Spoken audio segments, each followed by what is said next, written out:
দাঁত ছাড়া আমরা মুখের অন্যান্য অংশগুলো নিয়ে কথা বলবো। আমরা জিহ্বা বিষয় নিয়ে শুরু করি। জিহ্বাতে আমাদের কি কি সমস্যা হতে পারে? অনেকেই আসেন জিহ্বায় ব্যথা নিয়ে। জিহ্বার এক পাশ ব্যথা করছে অথবা দুই পাশ ব্যথা করছে। কি হতে পারে? সাধারণত জিহ্বা ব্যথার প্রথম কারণ জিহ্বায় কামড় খাওয়া।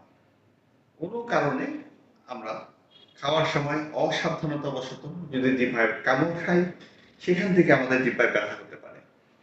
এই ধরনের ক্ষেত্রে প্রায়শই রক্তপাত হতে পারে, জিহ্বা ফুলে যেতে পারে। আমাদের এক্ষেত্রে তেমন কোনো কিছু না করে আমরা খুব সাধারণভাবে ব্যথার জন্য প্যারাসিটামল খেতে বলি, এবং যদি ক্ষত হয়ে থাকে, ক্ষত জায়গাটাতে আমরা এক ধরনের স্টেরয়েড ব্যবহার করার জন্য বলি। বাজারে